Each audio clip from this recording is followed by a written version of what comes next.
Hello everyone. In today's video, I'm going to break down for you the top sections along the Bayou State Trail. The trail consists of 7 distinct sections based upon its uniqueness of its geography and other characteristics. Now, some of these sections are a bit small. So if you are someone that really likes to section hike for several days to a week at a time, I'll explain in this video how you can extend some of these shorter sections. So without further ado, here are the top 7 sections in order on the Bayou State Trail. Coming in at number 7 is the Crossroads section. This is the trail's shortest section, which connects Kisatchie National Forest to Chico State Park. The total length is approximately 35 miles, with most of it within central Louisiana and the remaining 7 miles officially in South Louisiana. It showcases the geographical and cultural changes that occur between the two regions, starting south of Forest Hill and going through the towns of Glenmora and Turkey Creek, which provide food and resupply options. Camping is available in McNary, just outside of Glenmora, at the South Rapids Development RV Park, and at the former Turkey Creek Speedway, which are currently the only 2 designated campsites in this section. It places you along several country roads as it runs through the area where central Louisiana and South Louisiana connect, which explains it being referred to as the Crossroads section. You'll experience very flat terrain associated with South Louisiana, but an abundance of pine forests that's synonymous with Central Louisiana. To extend your miles and get a fuller experience in this part of the state, I would recommend just starting inside Kisatchie National Forest, and depends upon how many days you want to hike this. If you just want to extend another couple of days, you could start at the Loran Campground, which is located just west of Forest Hill, and you would get about 10 miles within Kisatchie National Forest. And then when you reach Chico State Park, you could just go ahead and hike at least 4 miles. That would get you to the South Landing Trailhead inside Chico State Park. Of course, you can even go even further than that, and you could even go and start along the Wild Azalea Trail at some point and hike all the way through Chico State Park, and then eventually end up in the town of Ville Platte. Now, the reason why I have it ranked number 7 is real simple. It's primarily road walking. Because of the fact that we're trying to connect Kisatchie National Forest to Chico State Park, there aren't any nature trails or even a lot of dirt or gravel roads in between. However, as time progresses, I do believe that there will be some opportunities to be able to reroute much of this section that would basically be more of a nature trail. Now, that could be several years in the making, but if that ever happens, I would be inclined to raise this section higher on my list because of the fact that it would primarily single track trail. Coming in at number 6 is the Bodcaw-Minden area. For a total length of approximately 75 miles, this section starts at the northern terminus of the trail, located at Ivan Lake Recreational Area, just north of Shreveport. From there, the trail winds its way through Bodcaw Wildlife Management Area, and then eventually the town of Cotton Valley, the Caney Ranger District of Kisatchie National Forest, and the city of Minden before reaching the town of Sibley. Camping is available inside Bodcaw Wildlife Management Area at the Tom Merrill Recreational Area, along with 3 primitive campsites just 3 miles west of Cotton Valley.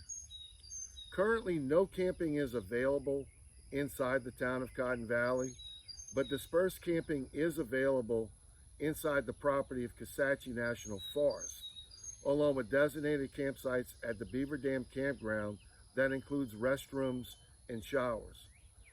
The trail then proceeds through the city of Minden, where you'll have plenty of options for lodging, transportation services, and resupply before finishing up in the town of Sibley, just south of Menden. There are several beautiful sections of the trail within this Botcall Menden area.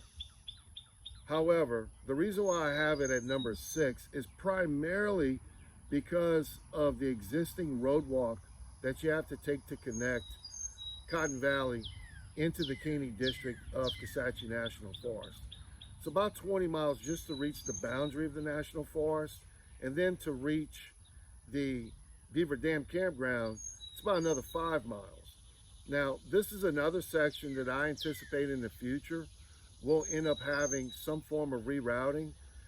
Once we can get more nature trail established inside Botcall, and then also within the Caney district of Kisatchie, once you get into the boundary of the National Forest, it's definitely going to be a greater experience. And it's still a great experience the way it is.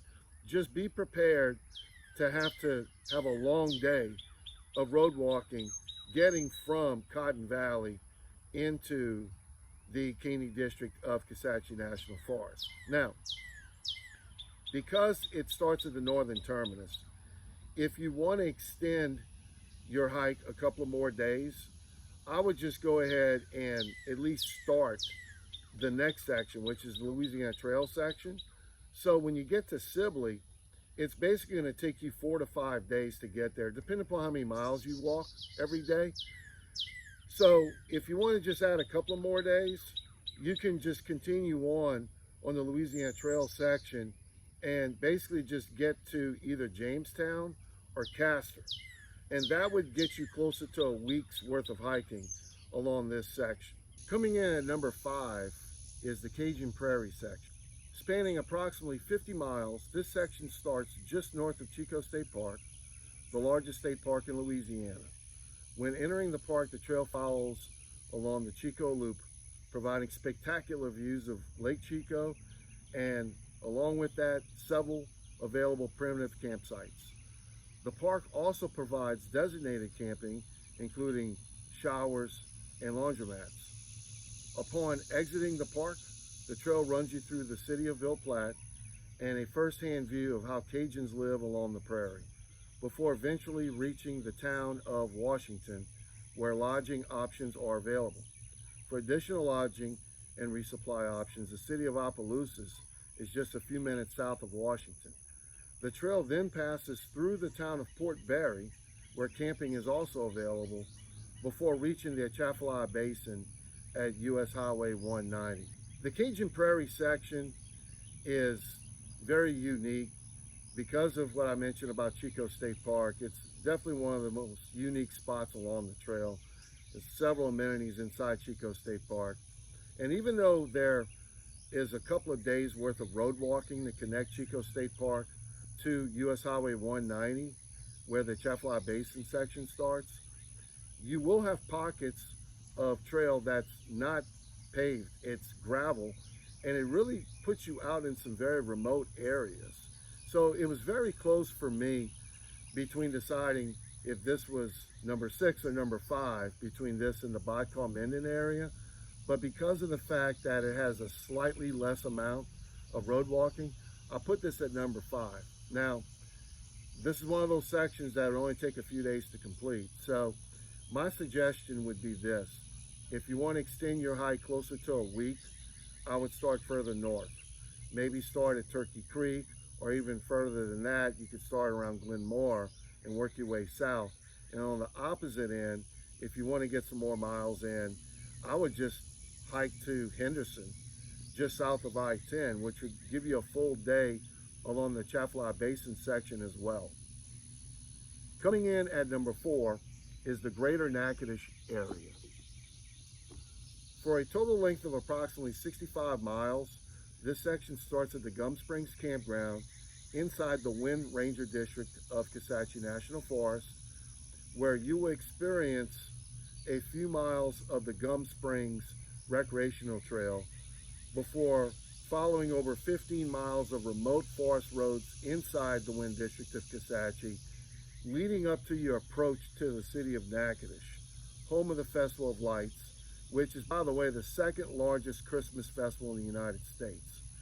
This is a wonderful place to visit, featuring its historical downtown district, boat tours along the Cane River Lake, and the Cane River Creole National Historical Park. There are several designated campsites along this section, including Midway RV Park, located just outside of St. Maurice, Grand Accor RV Park, and Pecan Orchard RV Park. It eventually leads you back into Kisatchie National Forest, as you'll notice the elevation change from the more flat Red River area and into the Kisatchie Hills Wilderness. I would recommend adding some miles to this section by including the town of Goldana all the way back to the Sandstone Trail to get you another day or so of hiking. You can go even further than that and continue on the Sandstone Trail and hook up with the Backbone Trail, which is by far a beautiful section on the trail, and I'll be talking more about that here in a minute. But that would then get you closer to a week worth of hiking if you start at Goldana and finish at the Caroline Dorman Backbone Trailhead parking lot. The reason why I put this as number 4 is because of the diversity that you experience in this section, with the endpoints being the 2 different districts of Kisatchie National Forest, coupled with the great experience that you get inside Natchitoches. Along with that, the Cane River route, which I found to be one of the best road walks along the entire Bayou State Trail. It's a beautiful section to hike, and really it didn't even feel like a road walk to me when I hiked it. So when you couple all those things together, that's why I have this section ranked at number 4. Coming in at number 3 is the Atchafalaya Basin. Serving as the largest swamp wetland area in the United States, it provides one of the most unique stretches for hiking in the entire world. Spanning approximately 100 miles, the first 70 run along the West Atchafalaya Levee, providing magnificent views of the basin. Just south of Interstate 10 is the town of Henderson, known for its swamp tours and fantastic Cajun restaurants. It includes Henry Guidry Memorial Park, which serves as a designated campground for Bayou State Trail hikers. Approximately 23 miles south of Henderson is Lake Foss Point State Park, which provides several camping options, including showers. 19 miles south of the park is Myatt Point, with camping options located at the boat landing and another just minutes away near the Wildlife and Fisheries Office. The final 10 miles along the levee concludes at the Verdonville boat landing, where you will begin your approach to the southern terminus, passing through several communities including Centerville, Verdonville, Patterson, Bayou Vista, Berwick, and Morgan City. Camping along this stretch is available near the Wax Lake Outlet boat landing in Calumet and Lake End Park in Morgan City. Within 2 miles of the southern terminus is the historic Highway 182 bridge over the Atchafalaya River, connecting Berwick to Morgan City. The southern terminus is located at the Cajun Coast Visitor Center, which serves as a great place to start or end your hike. One of the reasons why I have this in the top 3 is not only because of the uniqueness of the Atchafalaya Basin. There's very few places that you're going to be able to hike that's going to provide you with that kind of experience, but also it is more in the wilderness. You don't have many towns that you can be passing nearby, so you definitely are way out on the levee. Now, keep in mind, the Atchafalaya Basin is very remote, and there's, at this time, not a lot of designated campsites or water caches established yet along this section of the trail. So if you're gonna hike this section, be prepared to average close to 20 miles per day to get from one endpoint to the next, where you do have access to amenities, So just keep that in mind if you're going to prepare this section to hike. Now, it's going to take you about 5 days to probably conclude this section. So if you do want to add a couple of extra days to it, I would just suggest to start further north. Probably your best bet would be to start in Villeplat, and then that would give you a couple of days extra cutting through part of the Cajun Prairie section, where you can then hook up with the Atchafalaya Basin section. Coming in at number 2 is the Louisiana Trail section. The Louisiana Trail is a rails to trails corridor that runs for just above 50 miles. This was a railroad that passed along this section of the trail for quite some time, and it was decommissioned and sold to private landowners back in the early 2000s. Because it's following along an old railroad, it passes you through several communities, including Heflin, Jamestown, Castor, Ashland, and Goldana, with it starting on the northern end at the town of Sibley, providing you with several opportunities for resupply, high food, and camping options at specific pavilions that are located along the trail. Also provides the largest stretch that is on a natural surface with several beautiful water crossings and remnants of the old railroad that once covered this section of the trail. Now, you can primitive camp along the trail, but you must remain within 50 feet of that right-of-way area that's allocated as part of the trail adjacent to the private property. So we highly recommend that you stay at one of the designated pavilions along this stretch if possible. And those pavilions can be found in Heflin, Jamestown, Castor, and Goldana.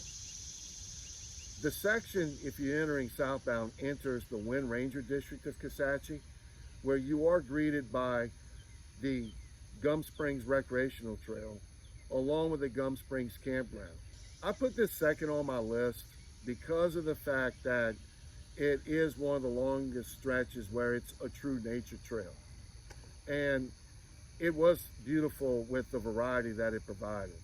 Being that you're in North Louisiana, you're going to see a lot of traditional piney woods, and you will have some slight elevation changes. But because it crosses so many tributaries, you do hit spots where there are a lot of bottomland hardwood forests, and there are times where you'll see them combine.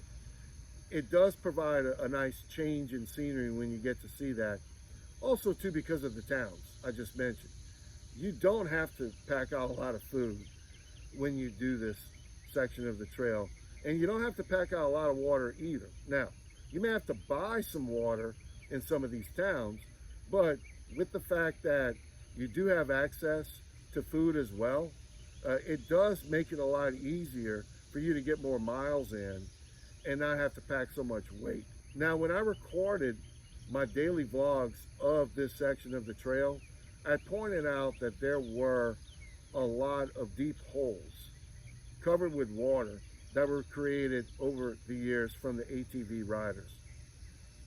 However, we have gotten permission from the owners of the trail to basically do what we need to provide it a greater experience. So we're going to be doing a lot of work over the next couple of years and clearing out some sections to go around some of those deep holes so that you don't have to do a lot of bushwhacking like we had to do. But regardless, it's still, to me, one of the top sections along the trail. So that's why I have this one ranked at number 2. Coming in at number 1 is the Kisatchie National Forest section. Now, Kisatchie's broken up into 5 sections. The trail goes through 4 of those 5, but the 2 that are being referred to in this particular section include the Kisatchie and Calcasieu districts, which are very popular for hiking. This section features the most established nature trails, spanning just over 90 miles. It includes the Kisatchie Hills, featuring sections of the Sandstone and the epic Backbone trails, providing you with terrific overlooks of the hills, so unique that when you approach them, you won't believe that you're actually still in the state of Louisiana. Upon leaving the Kisatchie district, there is a corridor that exists between the two districts, utilizing a combination of paved and non-paved country roads, before you eventually enter the Evangeline unit of the Calcasieu district of Kisatchie National Forest. Once upon entering that unit, you're going to reach the historic Wild Azalea Trail, which is by far one of the most popular hiking trails in Louisiana, spanning just shy of 25 miles. Several primitive campsites and crystal clear water sources are available in different sections, including designated campsites at Valentine Lake Recreational Area, along with primitive campsites at the Evangeline Camp, which also provides vault toilets. This portion of the trail is closely adjacent to the city of Alexandria, and once completing the Wild Azalea Trail, it eventually passes you through the town of Woodworth, a great stopping point for hot food and a resupply. It concludes with the area featuring the historic Camp Claiborne. It was one of the largest military training facilities during World War II, and it includes the Loran Campground, which is a great option that provides designated campsites and restrooms. There's no doubt that this is by far the top section on the Bayou State Trail. It includes, as I mentioned, several established nature trails. The views are phenomenal. You do have access in different spots, mind you, not all the way through, but in different spots, natural water sources. And it just puts you out in the wilderness, far away from everything. But as I mentioned, when you get to the Wild Azalea Trail, you are close to the city of Alexandria. And there are transportation options available, particularly at that point, to get you in and out of town. So depending upon how long you want to hike this section, if you want to give yourself a break and go into town to resupply or spend the night at a hotel, you have that option available. Now, this section of the trail, when I hiked it, took about 6 days or 7 days.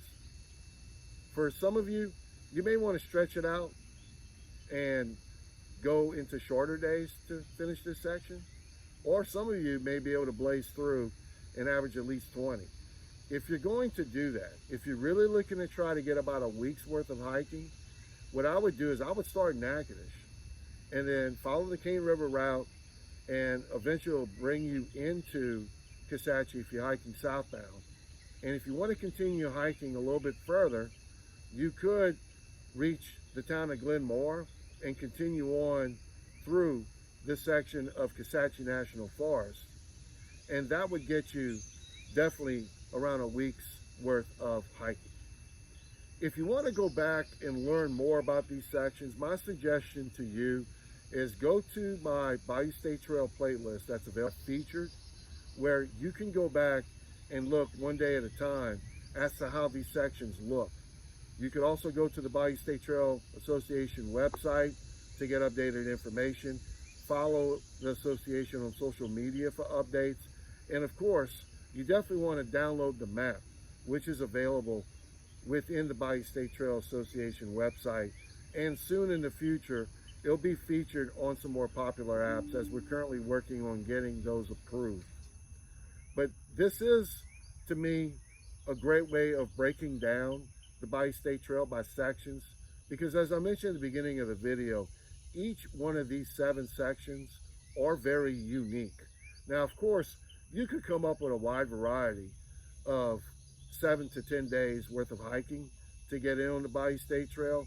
But if you really want to try to grab unique sections, the 7 that I mentioned in this video really are the best way of achieving that.